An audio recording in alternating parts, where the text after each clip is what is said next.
இந்த ஐபிஎல் டோர்னமெண்டோட 39வது போட்டியா டெல்லி அருண்ஜேட்லி மைதானத்துல டெல்லி மற்றும் ஆர்சிபி அணிகள் மோதிய போட்டியில 16.3 ஓவர்ல வெறும் 75 ரன்களுக்கு டெல்லி அணி ஆல் அவுட் ஆக இந்த ஸ்கோரை 6.3 ஓவர்கள்ல சேசிங் செய்து 9 விக்கெட்டுகள் வித்தியாசத்துல ஆர்சிபி அணி வெற்றி பெற்றிருக்கு. ரன் அவுட் வாய்ப்பா தவறவிட்டது, கேட்சுகளை மிஸ் பண்ணது. குஜராத்துக்கு எதிரான போட்டியில சிங்கிள் ரன் ஓடாம ஒரு ரன் வித்தியாசத்துல தோல்வி அடைஞ்சது அப்படின்னு தோற்க வேண்டிய சூழல் இல்லனாலும் கூட தோற்றுவிட்டு 2 பாயிண்ட்களை அனாவசியமா கொடுத்துட்டு வந்த டெல்லி அணி இந்த டோர்னமெண்டோட இரண்டாவது பாதியிலேயாவது நல்லா விளையாடணும் அப்படின்ற ஒரு எண்ணத்தோட இந்த போட்டியில கிளம்புறாங்க. ஆனா 4 ஓவர்ல 9 ரன்களுக்கு 6 விக்கெட்டை பறிகொடுத்த சூழல்ல இந்த போட்டியில வெற்றி பெற கூட வேணாம், ஆர்சிபியோட 49 ரன்கள் ரெக்கார்டுக்கு கீழே மட்டும் ரன்களை எடுக்காம இருந்தா போதும், எங்களுக்கு இந்த டோர்னமெண்ட்ல கப்பு கூட வேணாம், ஆனா அந்த ஒரு ரெக்கார்டோட நாங்க ஒரு டீமா இருக்க முடியாது அப்படின்ற ஒரு பரபரப்பான நிலைமைக்கு டெல்லி அணி வந்துருச்சு. இதே போல ஆர்சிபி அணியும் கூட சிக்கனாண்டா ஒரு அடிமை அப்படின்னு எப்படியாவது 49 ரன்களுக்குள்ள சுருட்டி விடலாம் அப்படின்னு முயற்சி பண்ண பின்னர் ஜோடி சேர்ந்த டேவிட் மில்லரும் அபிஷேக் போரலும் அது இன்னைக்கு இல்ல அது நாங்க இல்ல அப்படின்ற அளவுக்கு ஸ்கோரை நகர்த்தி கொண்டு போயிட்டாங்க.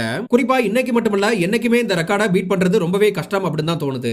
இந்த நிலையில அந்த போட்டியோட தோல்விக்கு பிறகு பேசியுள்ள டெல்லி அணியோட கேப்டன் அக்சர் படேல் வந்து என்ன சொல்லியிருக்காருன்னா, எங்களுக்கு இந்த போட்டியில என்ன நடந்துச்சு அப்படின்னே தெரியல, இந்த தோல்வியை நாங்க அப்படியே மறந்துட்டு அடுத்த போட்டியில என்ன செய்யலாம் அப்படின்னு தான் பார்க்கணும். இந்த டோர்னமெண்ட்ல நாங்க குஜராத்துக்கு எதிரான போட்டியில ஒரு ரன் வித்தியாசத்துல தோற்றதுக்கு அப்புறம் இந்த டோர்னமெண்ட்ல எங்களுக்கு இருந்த மொமெண்டமானது அப்படியே எங்ககிட்ட இல்லாம போயிருச்சு. அதாவது எங்களோட சூழ்நிலை வந்து இப்ப எப்படி இருக்குன்னா, ஒருவேளை நாங்க அந்த கேட்ச பிடிச்சிருந்தோம்னா அல்லது இதுதான் தோல்விக்கு காரணம் அப்படின்னு சொல்லிக்கிட்டே போற மாதிரி தான் இருக்கு.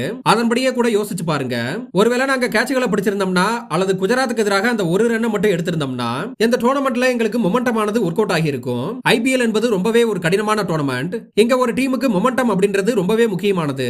ஆனா அது நமக்கு சாதகமா அமையல அப்படின்னும் போது அதை பத்தி நாம யோசிச்சுக்கிட்டே இருக்கிறதுல அர்த்தம் இல்ல. ஒருவேளை இப்படி நடந்திருந்தா ஒருவேளை அப்படி நடந்திருந்தா அப்படின்னு யோசிக்க வேண்டிய தேவையில்லை. அடுத்து எந்த போட்டியில விளையாட போறோம் அதை நல்லா விளையாடணும் அப்படின்றத பார்த்து போய்கிட்டே இருக்கணும். இந்த போட்டியில புவனேஸ்வர் குமார் மற்றும் ஹேசல்வுட்டின் பவுலிங்கை பார்த்து ஆச்சரியப்பட ஒன்றும் இல்ல. ஏன்னா அவங்க 2 பேருமே உலகத்தரம் வாய்ந்த பவுலர்கள். அவங்களால எந்த மைதானத்திலையும் கூட பந்தை ஸ்விங் பண்ண முடியும். இருந்தாலும் நான் என்ன நினைக்கிறேன்னா, எங்களோட ஓபனிங் பேட்ஸ்மேன்கள் அல்லது டாப் ஆர்டர் பேட்டிங்ல இருக்க யாராவது ஒரு பேட்டர் இன்னிங்ஸோட முதல் சில ஓவர்கள்ல பந்தை கணிச்சு விளையாடி இருந்தாங்கன்னா இந்த போட்டியின் போக்கானது வேறு மாதிரி கூட இருந்திருக்கலாம். இருந்தாலும் ஆர்சிபி பவுலர்களை பாராட்டி ஆகணும் அப்படின்னு அக்சர் படேல் வந்து தெரிவிச்சிருக்காரு.